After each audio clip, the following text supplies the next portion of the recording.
Well, hello, internet friends near and far. Welcome to another episode of Parks and Conversation.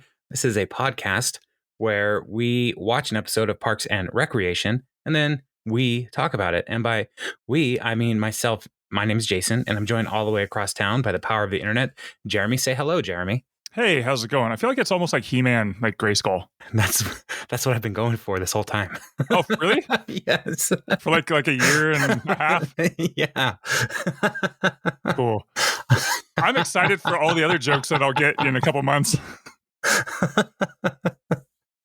So it'll be a surprise. That was literally just a little joke for me every time. I guess. Yeah. No one's ever commented on it, but I just enjoyed it so much. Yeah. And so now I have to come up with a new one. No, I don't. I won't. now that I figured it out. Yeah. Doesn't take me forever. Oh, I see. Yeah. So, yeah, we are talking about episode 19 of season 4 today. It's called Live Ammo, and it's a very West Wingy episode, which I love. Even has a guest star from the West Wing, Bradley Whitford, yeah, it's such a fun episode. You and I were talking before recording today that there were just so many things in this episode, and I had to pause several times to write down my notes. Mm-hmm. Yeah, Jeremy, what are your off the top of your head feelings about this episode? Yeah, once again, one of those great connecting episodes where it's not a complete one-off because there's things happening that are part of the larger story arc of the show. But it's fun. We don't get to see Jerry in this one. A little bit of Donna, but we get pretty much everybody else. And yeah, I think the plot points, the plot lines are fun. And yeah, it's just a fun episode. It keeps the town going and the story going. And yeah, how about you? What do you think about this one? It's just chock full of goodness. And the only thing that I don't like about this episode is the cold open. It has nothing to do with anything. And That's true. So That's true. It feels like you could have given your episode some breathing room a little bit if the cold open was actually connected to the episode. I don't know. That being said, the cold open is pretty funny, I thought. Yeah, it's funny, but then you get into. I forgot how much stuff is in this episode. Right. You know, and so walking through, it's like I would love to have just a moment of a little bit of space. I just felt like, or give more time to Councilman Pilner, because I love Bradley Whitford. Absolutely. And so, yeah, he is a national treasure. But before we get too far into this episode, we need to do a town forum, because we several weeks ago we asked people, like, where would you go if you were to visit Pawnee? And we got an email from listener Christy. And if you want to email us, we'll still be happy to read your email if you want to respond to this question. Where would you go if you could visit Pawnee for a day? You can email us send an email to parksandconversation@gmail.com. It's spelled exactly how it sounds.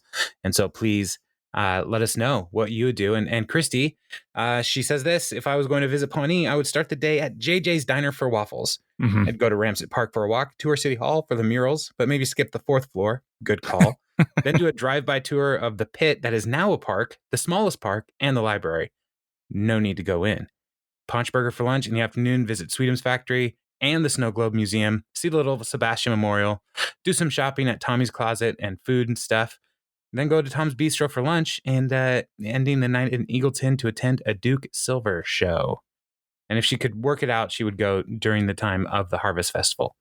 So Christy's got a very full day. That's a big day. That's like a week of vacation in Pawnee for me, because I really only want to do one thing a day when I travel. I just want to do the one thing. Yeah. Really soak it in and then go do nothing for a while. So that pretty much covers most of Pawnee. I mean, you really get to see all the sights.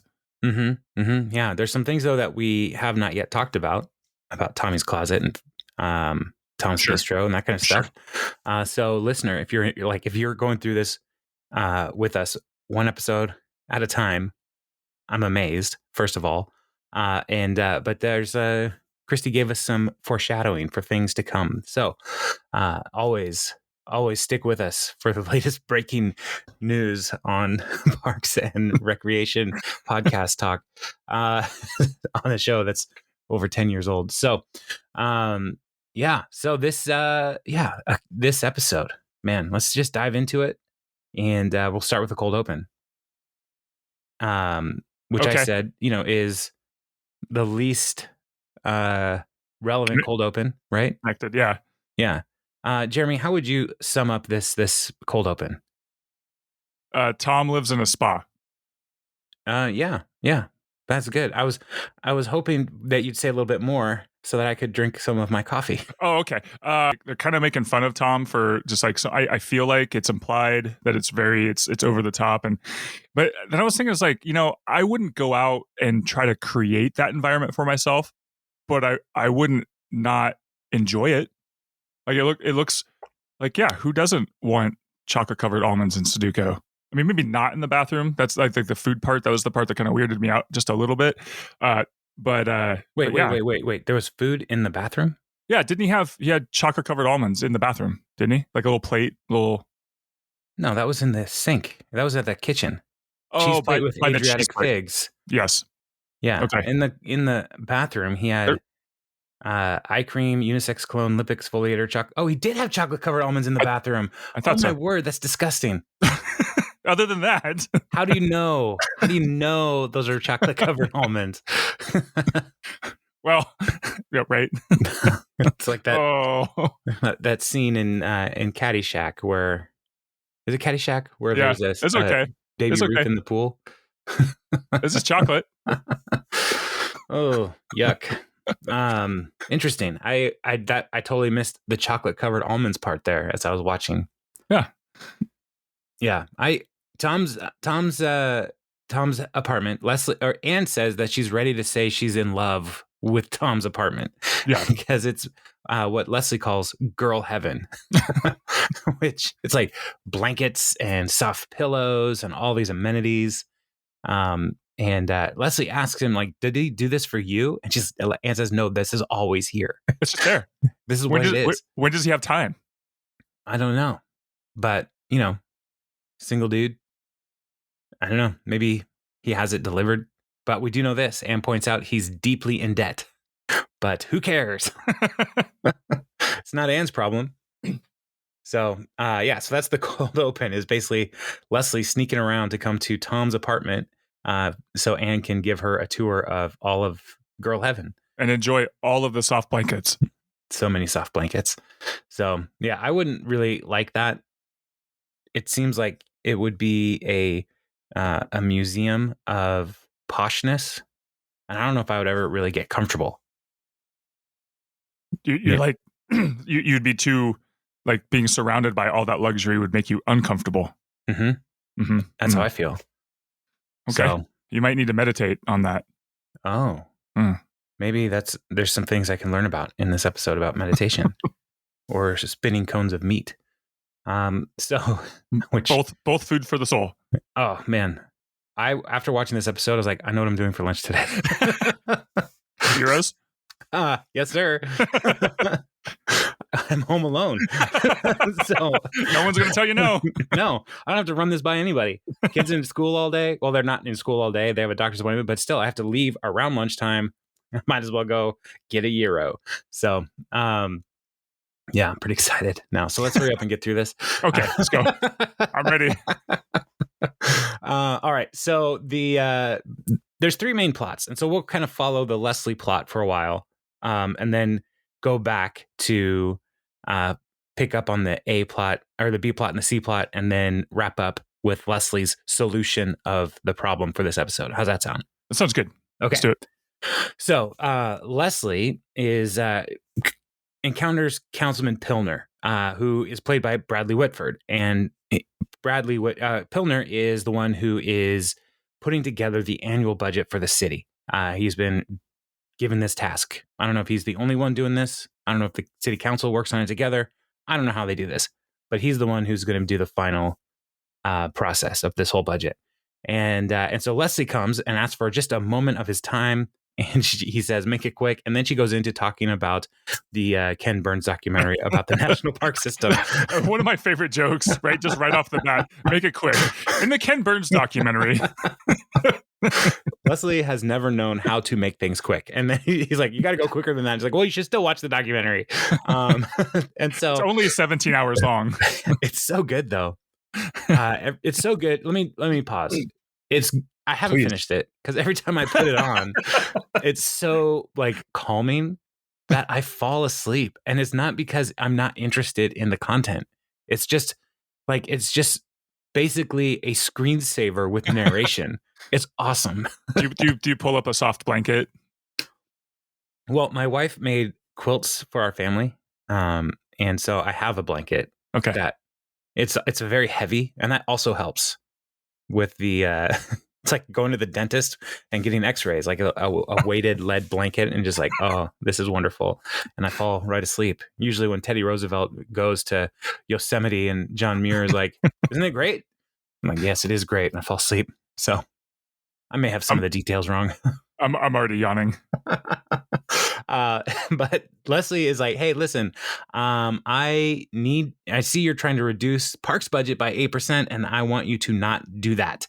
And Leslie, she is from parks, and so she's very passionate about parks. But then Pilner says, look, the budget's basically done, and we get to learn a little bit about him, that he loves building model ships in bottles. Now, it should also be noted that while they're doing this, they're doing a very West Wing-esque, would you call it West Wingy? Yeah, it's West Wingy. It's a walk and talk. Walk and talk, yeah. Yeah. Which, I mean, the Parks and Rec was kind of inspired, or West Wing inspired Michael Schur to create Parks and Rec in the beginning anyway. So this is kind of his love letter homage to that, as it were. Yeah.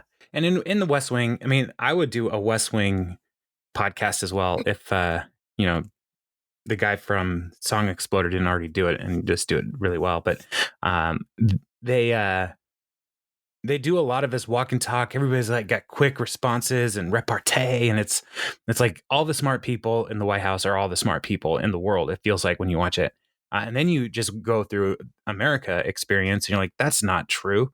And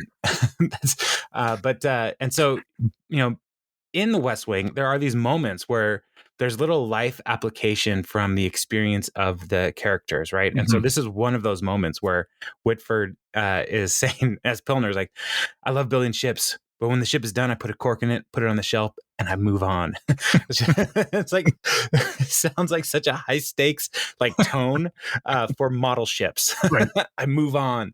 And I was like, hold the cork, because I'm about to put an adorable face on your proposed cuts. And she holds up this picture of this girl saying basically like, if the parks department gets cut, she's basically going to be a like a life of tube tops and tribal tattoos and barfing in hot tubs. So everything that Leslie would hate for the youth of America. Sure. And so Pilner agrees to find the cut someplace else, which sounds like a great deal. Perfect. Problem solved in the first 5 minutes. Yeah, and Leslie in this opening scene is talking about how she's gotten to know a lot of the council people because of her campaign, and they all call her that, to quote, that blonde pain in the ass. She's like, that's me. She says it with such pride. Yeah, I've got a nickname. And so then she goes back to Campaign HQ, which is Ben and April and Andy's place. And Ben is like, look, I wish you would have talked about this first, because we are strategizing and it's looking like you just want to save Parks Department because you're thinking like a Parks employee, not a city council candidate. And everything, Leslie's not thinking through the bigger picture here. And Ben is arguing like, we need to strategize before we make decisions. And Leslie through all of this is like, yeah, I feel good. This is great. I get it. But she's also super into Ben in this moment. Ben is very uncomfortable by her, what is happening right now? As he's leaving the room, like, what is going on? He's like, give me a spin, baby. So he's trying to figure out what's going on, and he's going to go make some calls.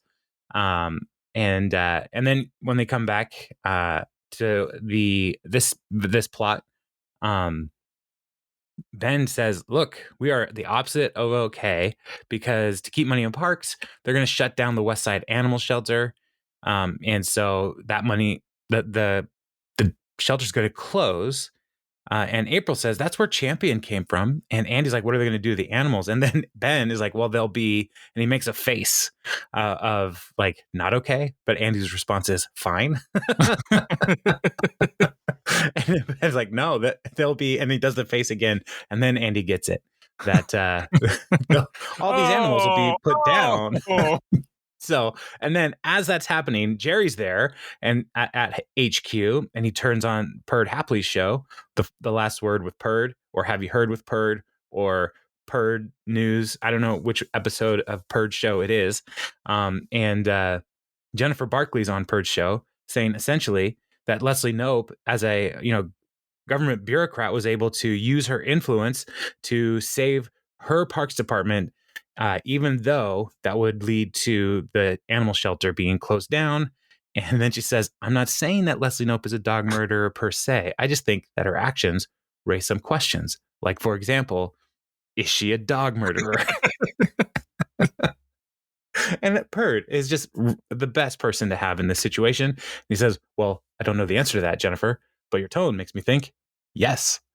Yeah, because he's the voice of us. Like, he's basically like, oh yeah, yep, she's obviously a dog murderer. Absolutely. Which is, it's amazing how well they do this political punditry stuff. Because in campaign season, it's like, I'm not saying this, I'm just asking questions. Mm-hmm, yeah, I'm just asking questions. Yeah. And why do you hate the troops? Yeah, what? And you can't. The question, why do you hate the troops, leads to, I need to give a reason for why I hate the troops. And, right. And to say, I don't hate the troops is just like, you're not answering my question. It's like, that's true. Because your question is ridiculous. But then Jen, because she's so good at this, she picks up a puppy and she's like, she says, say goodbye, Pebbles, because Wesley Nope's going to kill you. And Ben's like, she got the perfect puppy for that. Nailed it. And then Donna gets a call because, of course, this is all happening in real time. And there's a woman whose daughter won't go to sleep because Leslie Knope is going to come murder her pet. So this is all not good. And so Leslie's like, we can fix it. And Ben's like, yeah, tomorrow I'm going to go tell Pilner to cut the park's budget. And Leslie's like, no, I'll figure something out. So cut to next day. Ben wakes up and comes into the kitchen area, and he finds that there are many assorted animals in their house. And Leslie's solution to keeping all these animals alive was to adopt them all. I love when Ben's like, is that a pig? And she goes, which one? Yeah. Oh, you talking about this one? Yeah, that's a pig. This one? Yeah. Yeah. So Leslie has adopted all of the animals, and they're keeping them at the house, which is not a good solution. FYI. And there's no tarp anywhere to be seen. I mean, those are free range animals at that point. Right. And so is this the best place to pause, go to the next plot, or should we keep going with the A plot? What do you think? Oh, I don't know. Like, yeah, because I think this is kind of where. No, I think we got to keep going because we haven't even introduced April's conundrum yet, as far as like her side of stuff. So you want to start with April? Like, go. Yeah, but I think I'll get lost. Okay, all right. Yeah, Listener, just keep. This is how we plan. So by the power of Grayskull. By the power of Grayskull, I have the power. Isn't that what he says? I have to go back and watch He-Man, but all of them. Yeah, but I have the power. Yeah. Yeah. So by the power of Grayskull, I have the power. My thing was, why wasn't he just He-Man all the time? Because he had to be Prince Eric sometimes. Why? Even He-Man's got to take a break. I guess. There's no I guess about it. Yeah. So, all right. So Ben and Leslie are talking about this whole situation, and he's realizing that they're probably down by 3 to 5 points in the polls, and that's terrible. Oh man, there's a great joke here, but yeah, okay, I'll just go with it. All right, so all these pets in the house, Andy is trying to utilize them for his joy as well.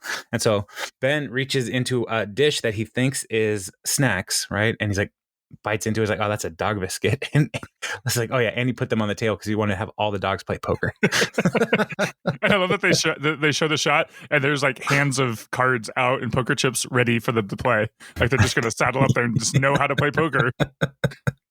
Oh man, yeah. Which I'm not surprised at all that like that would be an Andy response. It's like, I've got all these dogs. Right. I've seen the paintings. Mm-hmm. They must have posed with these dogs. They know. All they need is a gentle nudge. Yeah, dogs love to play.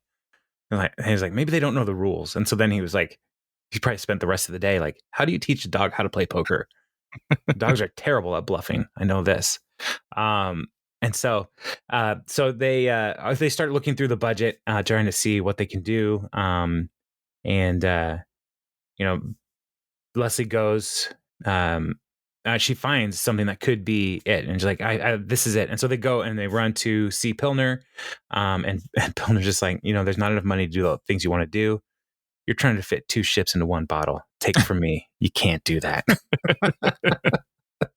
Which is like, I want to go back to that moment where he was like, maybe I can unlock the secrets to 2 ships in 1 bottle. And like, maybe that was what led him to this moment where he's like, giving your life to a futile cause, like 2 ships in 1 bottle. I want to save somebody from that pain in their life. And so he's like, I'm going to devote myself to serving the public in the city council as a part-time job.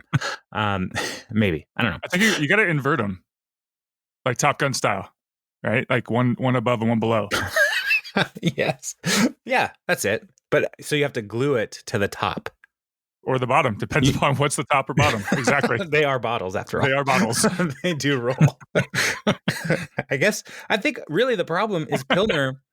Pilner has the bottle is too small problem. He needs to have a bigger bottle. Well, that's cheating if you use too big of a bottle. I guess. I'm not subscribed to the major trade publications, but we'll see. So Leslie points out Leslie and Ben point out the plan that there are employees that are on retainer, essentially these D1s, and Public Works is paying a bunch that haven't done anything for a couple of years, and so like it's an oversight. We get rid of them. We have money to free up for the shelter and the parks budget, and so Pilner's like, yeah, interesting. I'll look into it. And Leslie says, I think we found a bigger bottle. And Pilner says, if you're making a joke, but using a bigger bottle would be considered as cheating by most of our major trade publications. I love Bradley Whitford. I think that little lip sneer. There's just, I don't know, like if you saw it, but there's just that little like, come on, like the disdain, right? The disgust. Yes. It's great. Yeah. Which is like everybody's a nerd about something, which is one of my major life philosophies.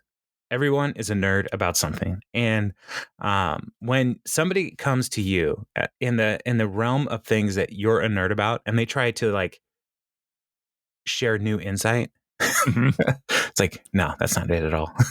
Do you know who you're talking to? Yeah, I do. But I also know who is talking. Right. I love comic books, and when people like share their theories about Marvel or things from the MCU, like even though the movies and the comics are different, I still like. There's part of me that's just like, man, you're so dumb. I mean, and I know it's not. I don't take it personally, but there's times when I've shared my theories, and I can see it in your eyes. You're like, no, I mean, I'm your friend, so I'm not going to say what I want to say, but I'm just going to bite my tongue and just nod and go, yeah. That is something that you could believe. Well, part of what I have come to realize is like, it doesn't matter. Right. So yeah. It's comic books. I have to just let it go. Right. And, later on or was it earlier when Ben is talking about Game of Thrones. I think it's later, where Donna or Anne and Ben are trying to buy a gift for Leslie later in the show, right? Mhm. And Anne Yes. says something about like use your magic, and Ben is like, "I know you're joking, but I have to tell you." Like that same moment, like I totally have done that with people. You're like, "Well, it wasn't this." Like, I know you don't know this, but I have to educate you. I don't want you to embarrass yourself later. Later, exactly. So, Right. It's 'cause I like care. that's like half of being a parent, I feel. Yeah, Don't do this. Don't do this out in the real world. no. So this is yeah. I'm just helping. So where are we? Oh, so Ben and Leslie, they feel great. They solved a problem. Mhm. They're lounging back at campaign HQ, talking about like, is this how Barack and Michelle Obama feel at the end of the day? And they're just feeling great. And Anne shows up. It's like, hey, how's everybody doing? And Leslie says, hey, we saved the animal shelter and the parks budget. And Anne's like, great. So you found money somewhere else? And like, yep. Got a bunch of D1s from Public Works out of here. And like, yeah, you know what? Because of you, Pilner then went through and looked for all the D1s, not just Public Works. And he found that he's getting rid of all of them, which is what I do. I'm a D1. And so she's getting fired. And so Leslie did not think that Pilner might just go crazy for eliminating P1s. And so they go to talk to Pilner again. And Leslie says, I just need one more week. And all the while, Andy's now in this meeting. And I just need one more week. And you can see Andy from time to time looking at the ships in the bottle. And Pilner's like, hey, please be careful. And Andy, I'm always careful. And he like slips out of his hand. Is like, oh, we're good. He catches it. Nothing, no problem. And so Leslie again, it's like, I just need more time. We can figure out a way to fix this. And Pillar's like, nope, I can't give you any more time. He's like, I'm going to retire at the end of this term. And I've been fine with you guys pushing me around with this budget, but Leslie, if you're going to do this job, you're going to have to deal with tough decisions. You're going to make people unhappy with everything that you do. Somebody's going to be unhappy. And then he does this great West Wing line. We play with live ammo around here. Which is just right out of the West Wing. So he's like, I'm going to close the budget by the end of the day. So if you find some way to get out of this mess, let me know by 5 p.m. And so they're like, oh, I'll let you know. And then Andy's like, I did it. I got it out.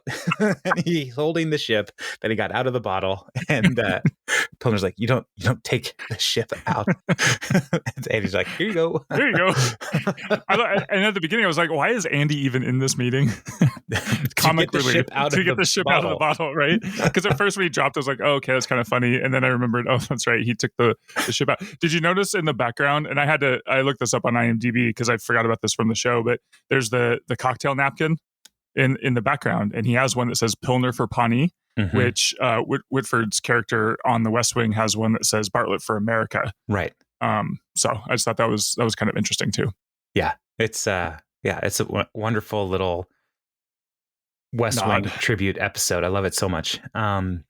So they go to solve in the courtyard. They're trying to solve the problem in the courtyard by the Parks Department, and Anne's like, I'll just go back to being a nurse full time. And Leslie's like, no, I will not let you return to a life of shaving wieners and dodging knife attacks from meth heads. And this is one where Anne doesn't really defend herself. She's just like, okay. Right. And again, we've said this before, listener, but our wives are both nurses. And your wife has some interesting stories, but she works at Children's Hospital, so there's not a bunch of meth heads coming in for treatment. My wife has amazing stories, yes, about removing things from areas that should not have things placed in them, and that kind of stuff. And so, like, these kinds of little jokes about like Leslie's thought about what Anne does with her life. It's like, yeah, I could see this. I could see how Leslie could come to this conclusion. And so Ben lays it out. Either Anne gets fired, park budget shrinks, or the animal shelter's got to go. And then Leslie again says, well, or we find money somewhere else. There's nowhere else. Ben says that it's a town budget, not a bottomless trust fund.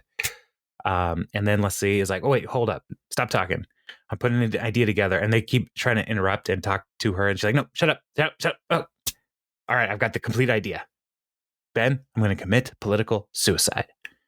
And so we'll stop there. And let's go back in time. And we'll look at the April Gotta go plot. back. You got to go back in time. All right. So we're going to look at the April plot, because while all of this is happening with Leslie and she's running for campaign for city council, Ron and April agreed that April will pick up the slack for Leslie's job. This was several episodes ago. And so she's stepping up into a new role. And so she's leading a meeting about the emergency protocol for the parks department. With all these other department heads. And so she talking about this, and a guy just out of nowhere just says, first question, like, what exactly is the chain of command vis-a-vis on-site response? And April's like, I don't know, whoever gets there first will be in charge, which is a great response. And then a different person says, all right, let's say there's an explosion in Rancid Park and someone from sewage gets there first. They'd be in charge.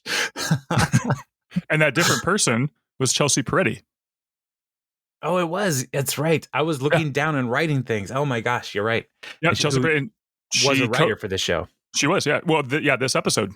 She wrote this episode? She co-wrote this episode, yeah. Okay, yeah. So that might explain why there's so much in it, because she is hilarious. Yeah. Yeah. Okay. So then it cuts to a talking head where April says, I don't know. I had no idea how terrible Leslie's job was. She referred to this meeting as a nonstop thrill ride. And then so it cuts back into the office and she's like, I'm not sure, but Tom can answer that if, and then it looks down, what are you doing? And he's like, I'm bouncing ideas off of Russell Simmons on Twitter. Useless as usual. Yeah. And then the guy who asked the question in the first place is like, Ms. Ludgate, do you even know what you're doing here?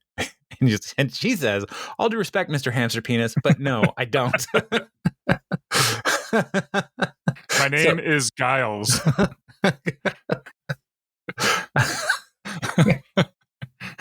I love just like April is not hiding anything. He's like, no, I don't know what I'm doing here. Yeah. And so, yeah, guys, like, my name is Giles. Like, are you sure? Because you look like a hamster penis. And then Tom out of nowhere, what about a clone that can kill spiders? Yeah. Thanks, Tom. Yeah, Thanks, buddy. he's super helpful. And so then they're back in the office and April is like, man, I hate doing Leslie's job. I'm filling in for a person who smiles 90% of the time. And so she's like, Tom, can you help me? Or just do it. And Tom's like, no, don't give up. You just got to do what Leslie always says. And he was like, what? Weird stuff about waffles? He's like, no, you need to find a project you're passionate about. And then he says, that's why I'm so good at naming drinks at the Snake Hole Lounge. Because I care a great deal about signature beverages. The Beyonce Knowles. Just a regular beer. We put in a sexy mug. It pairs nicely with a J Zima. We bought a bunch of Zima when the factory shut down. So, yeah. It's the Crystal Pepsi of the alcoholic beverage world. Right now. Yeah. So so Tom's whole deal is, find something that you care about, right? And so that's going to be what April's going to be thinking about for the next little bit here. And as the animals are in trouble, then she is at the house with all these animals, and Andy and April and Tom are all there with everybody, and April's like talking about the pets and how cute they are, and Andy was like, oh, I have 5 cats on me at once. Tom, do you want to come in and try to break my record? And Tom's response is like, no, I don't want all that dander getting on my cashmere. So, and Ben is like, what's the end game here? And like, this can't go on. And let's as he puts up like 5 like bags of pet food. Yeah. And so then April was like, hey, what if we threw together a pet adoption in one of our parks? That would be cool. And April says, that would be the coolest thing since NSYNC, Aerosmith, and Nelly performed together at the Super Bowl halftime show. Ew. Which is April's response is correct. And so April is excited. She found a project to help all these cats and dogs. They should be rewarded for not being people. I hate people. And so, so April's going to put together this whole thing. Leslie and Ben are going to try to solve the budget issue. Wait, hold on. And then Andy holds up Okay, yeah. Ben's noise canceling headphones. Like, hey, a pig ate your noise canceling headphones. Pigs are awesome. And so they set up in the park, and April is in charge, and she's first thing she does is blame Jerry that the puppies are going to the bathroom everywhere. We can't let people see that. No. I need you to continuously clean out the cages. And Jerry's like, you got it. And then Donna was responsible for the info sheets on all the cages. And so she's put those all up. And Donna tells us that each one has a photo, special talents, and personal history that I made up. A lot of these dogs have rescued people from burning buildings. And Andy is reading all this stuff. And is like, this cat was in Boogie Nights. And another one is, did you know this puppy's dog grandfather was Spuds McKenzie? And so then a lady and her daughter come, and they see the Spuds McKenzie descendant, and they want to adopt the puppy, and it's so great, and it's a win, and April's so happy. This is going to be a wonderful, successful event. I can tell already. Next time we see April in the park, she's frustrated because the event is dead. Nobody's coming. And Tom's like, don't give up. There's some more time. And a lady comes up. Is this where we drop off our unwanted cats? And April's like, no, the opposite. And she's like, I'm just going to put these here for a second. And then she leaves. And Andy's response is, we ended up with more pets than we started with. And April, this is why you don't try. All these animals are going to die. And then she runs after that lady, like, get back here and take your bleeping cats out of here. I feel the pain of that lady. We made the mistake of getting guinea pigs, and that was one of the worst decisions of my entire life. I think I don't have many regrets in life, but that's definitely one of them. It's up there. But my kids love them, and so they stay. But listener, if you ever are like even think about getting guinea pigs, just don't. They're worthless animals. They hide from you. They don't want to cuddle. They eat your food and give nothing in return except for lots and lots of guinea pig poop. Yeah. So it's just a public service announcement for everyone out there. Yeah, well, there's no joke there. They're just the worst. Who also has guinea pigs this week? And they were like, do they want more? No, they don't want the ones they have. Exactly. I don't know. It's a ring situation where we keep talking about that, but it's like you just got to pass them on. Yeah, that's one of the reasons why I've never looked at your guinea pigs. I've been over to your house, and your daughters are like, "Do you want to see our guinea pigs?" I say no. No, because they'll crawl out of the TV and get you. Why are you keeping them in there? You have a flat screen. No, your TV. Oh. Maybe that's why they're so miserable. Ant farms are really the original flat screen entertainment system. Yes. It's like the original screensaver. This thing just never goes. It changes. It's the same thing, but it moves around a little bit. Yeah. Is it going to go down to the corner this time? No. Oh, okay. I feel pretty proud about that. That's pretty good. So next day, Tom's in the office and April's not there, and he gets it. April's upset. Yeah. And so he goes to see April at home, and so Tom comes in. He's like, "Hey, it's me, Tommy," and he was like, "I'm not here. I swear on my great grandmother's grave, I'm not here." So Tom comes in. He's like, "Hey, why so glum, Sugar Plum?" And she's like, we failed. That's why it's stupid to work hard. And so Tom's like, let me show you something. Because you worked hard, this terribly dressed girl has a puppy. And this puppy has a home. And if Leslie taught me anything, is that this job is frustrating and 98% of the time is terrible. But 2% of the time, it's stuff like this and that puppy. And then he swipes to this picture again, and it's a photo of him holding that tiny little cup. I love it so much. What's that photo? It must come in preloaded or something. Preloaded. And so April's like, fine, all right. And then yeah, so she's gonna keep doing her job, basically, which is good. And so this is where we see Leslie's plan to commit political suicide is unfolded with Jen Barkley. They go to JJ's diner, and Jen's like, do you want to do this now, or should we do Ron and Chris? Let's do Ron and Chris. Let's do Ron and Chris last because it's fast and it's okay. It's fun. Okay. So they basically lay out the plan is like you're going to announce that Bobby Newport will use his personal fortune to save the animal shelter. And Jen's like, no, that's a trap. Like, this is a great idea, but what's the trap here? And she's like, I can't believe I didn't think of this, but this town's killing my brain cells. And Leslie's like, oh, that's the water's no good for you either.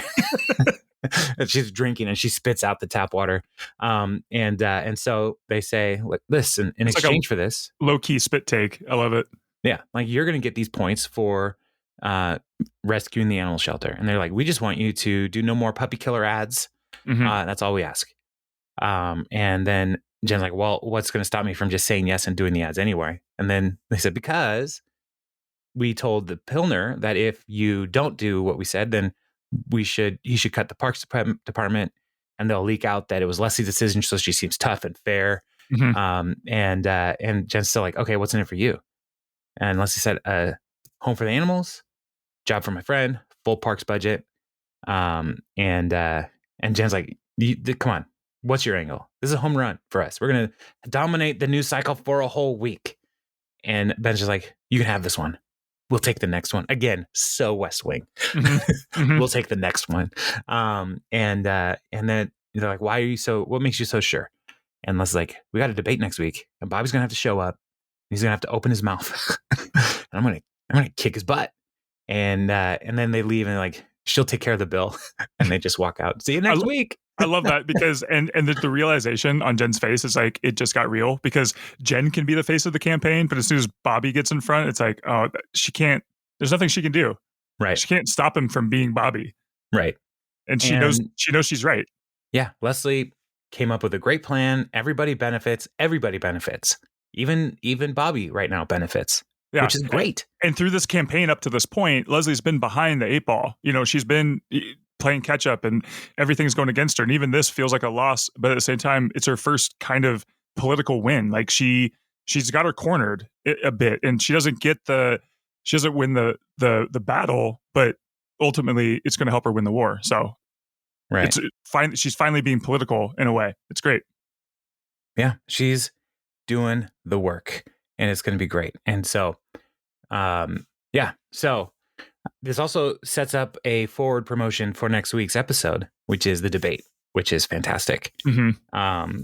Yeah, I love the debate episode so much that we just have one more thing, and then we'll talk about it next week, guys. So let's talk about Ron and Chris, because Ron is in the running for taking over as assistant city manager. And so Chris tells him this, and he's like, but and Ron's response is great. I should remind you, I don't believe in the position of the entire government should exist. And that said, you'd be a fool not to pick me. And Ron has a talking head like, I will gladly walk into the belly of the beast if it means I'm able to further limit reckless government spending.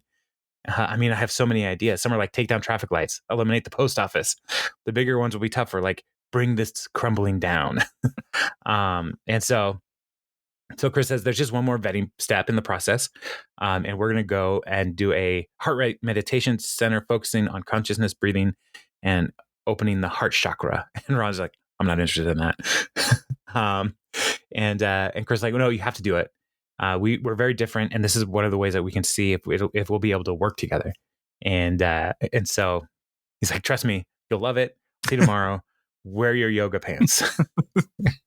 And Ron is not happy. Face is just ultimate grumpy cat. Yeah. And so then he comes to see Anne, who's in the courtyard, and he's got a folder, and he's like, "Oh, hello. Here are some papers Leslie requested." And Anne opens it, and she's like, "These are blank. Weird." Well, while I'm here. And he's like, hey, did you ever participate in meditation with Chris? And it's like, oh yeah, you made me do it every week. And so like, what is it? Well, here's the deal. It's crazy boring. It lasts forever and you're going to wish you were dead. And Ron's like, and he starts walking away. And Anne's like, do you want to borrow my yoga pants? And so they come to the next day, they come to the meditation center in a strip mall. And it's right next to what is arguably the best name for a restaurant ever, Achilles Meal. and Ron is like, this place doesn't look like much. He's like, well, no, this strip mall has a surprisingly decent chi. But he's like, the smells from next door are not ideal. But through this door lies deep, serene quietude. And all the while, Ron is like smelling the air. And like the guy comes out yelling in Greek into the door of the Greek restaurant. I have no idea what he's saying, but he seems upset. And there's women sitting outside eating. And he's like, excuse me, ladies. And as the guy passes by, Ron leans down like a cartoon cat that's about to follow the smells of picks him off of his feet as it wafts into his nostrils. Yes. Try to get as many free smells as he can from those bags. You're getting hungry, aren't you? I am. So Chris is like, now take in the vibe of the room and remain open mind and spirit. And he's like, now just quietly sit behind me and let's join breath. And Ron's like, I'll stand. Interesting technique. Crosses his leg. Interesting technique. And so Ron is standing there doing what Ron does. And then it comes back and he's holding his jacket. I don't know why that this is like, it's like he's ready to go at any point. He's holding his jacket. He stood there for 6 hours. Yeah. His talking head is like, we stood there 6 hours. I was not meditating. I just stood there quietly breathing. There were no thoughts in my head whatsoever. My mind was blank. I don't know what these other crackpots are doing. And that's like the goal of meditation is to empty your mind. Mm-hmm. And Ron is so brilliant. He's so wonderful in this. And Chris is like, Ron, you radiated mindfulness. What were you thinking about? And he's like, I wasn't thinking at all. And Chris is like, incredible. It takes me hours to get that kind of clear headspace, no matter how hard I try. And Ron's response is like, don't try so hard. And he's just like, I'm gonna try your not trying method right here, right now. And Ron's like, stop. No, I know this crap is important to you, so I should come clean. I'm not getting anything out of this experience at all. So if you're looking for someone who enjoys this, and Chris is like, oh no, I didn't think you'd expect to enjoy it. I just wanted to see if you were flexible. Genius. And so he's like, Ron, you got the job. You want to head back? And I love Ron so much here. He's like, I do. Mm-hmm. But first, there's a hot spinning cone of meat in that Greek restaurant next door. I don't know what it is, but I'd like to eat the whole thing. And every time I see one of those, they're doner like meat. Every time I see one, I think of Ron. Yeah. And I'm like, I too would like to eat the whole thing. And so cut back to City Hall, and Chris runs into Councilman Hauser. He's like, I was just looking for you. I found my assistant city manager, and it's Ron Swanson. And Hauser says, I'd slow down because the council is in favor of keeping you for another term. But if Bobby wins, he's going to bring in his own guy. Mm-hmm. And Chris says, why? He's like, well, he's not exactly thrilled. You've been volunteering for the Nope campaign in your spare time. And if Newport wins, you're gone. So Chris now is bummed. And so he goes to Ron. He's like, great news. And Ron's like, great news. I found a way to reduce spending by 85%. Here's a hint. No more departments.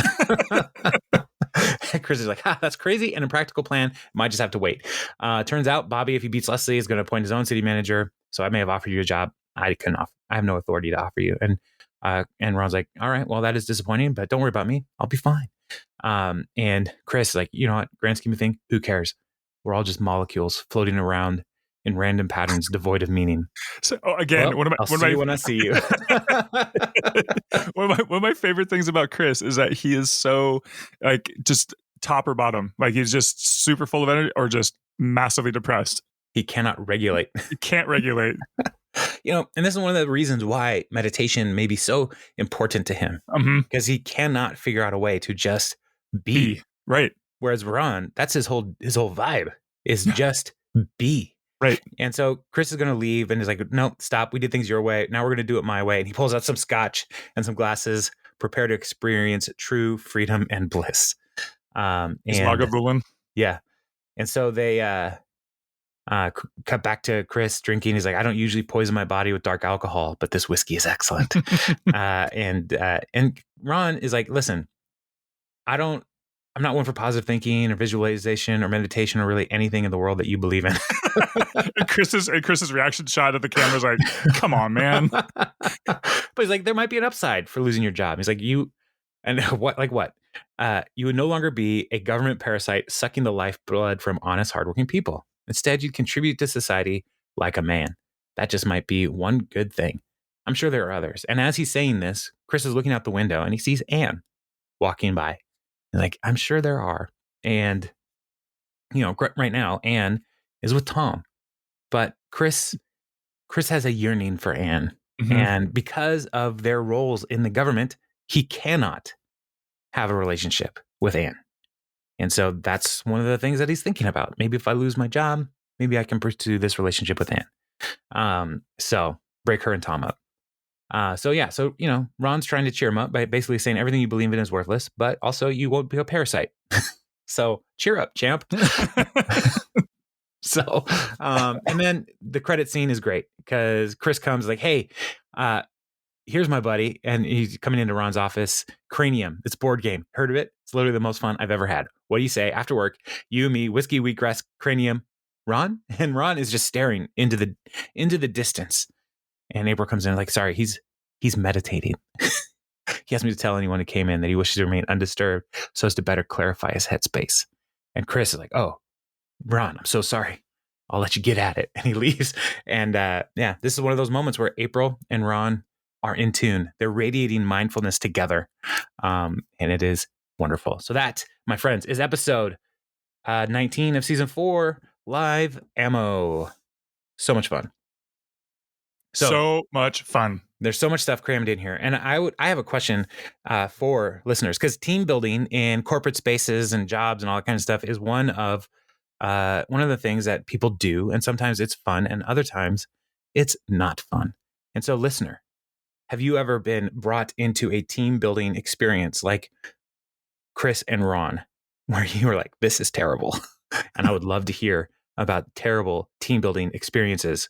So please email us, parks parksandconversation@gmail.com, and tell your friends about our show. It'd be fun to have more friends. We're almost at, as we're recording this, we're almost at 6,000 total downloads, which in the grand scheme of things doesn't seem like a lot. But Jeremy, you and I, we do this for no money. Mm-hmm. Yeah. It actually costs me money every time we do this. And it's one of those things that's just like, we love this show. Yeah. And we love talking about it. And so if you are a listener, engaging with people who also like the show. Yeah. And if you are newer to the show, we would love to hear from you. And please send us an email. Tell us about yourself. Citizens of Pawnee. Who are you? And so if you want to just send us an email introducing yourself to the town, then send us an email, parksandconversation@gmail.com. And it'd be great to hear from y'all. Anything else, Jeremy? No. I mean, and I don't want to end on a negative. The only bummer about this episode was that Rob Lowe and Bradley Whitford never had a scene together because they were both. Goodness, yes. They were both in, the West Wing. The West Wing, and so I just didn't want to let that go. Like, but we had to say that they were both in the West Wing. So I don't think we mentioned that Rob Lowe was in there. So it would have been really cool. Like you mentioned Caddyshack earlier, where the two. Oh my gosh, I'm blanking on Chevy Chase and Bill Murray were never like scripted into. So there's a scene in there where they actually just made up a thing. They just totally riffed a scene together where Chevy hits the ball into Bill Murray's like his house basically. So right. Yeah, I just, that's kind of one of the, and maybe there's an outtake or something somewhere, but maybe they had scheduling conflicts, but that would have been great if they could have had some kind of West Wing-esque scene together. But yeah. Yeah. Well, now I'm mad. The reunion. Oh, sorry. But we have the debate to look forward to. And that gets almost a full point. It's almost a 9 point. It's an 8.9 on IMDb. And I'm so excited for this episode. It's great. One of my favorite parts about the debate episode is the guy from Friday Night Lights who's in it. Who's like, gun vending machines. Yes. Which, and that was directed and written by Amy Poehler. Oh, my word. It's a great episode. Great episode. So I don't know how she could do that, being so much in that episode, but I guess we'll get to it next week. But yeah, such a good fun one. Such good fun. No talking halfway. So Yeah. all right, I need to go find a euro. Use all your words. Go refuel. All right. I gotta feel like a champion. So all right, man. Well, I'll talk to you later.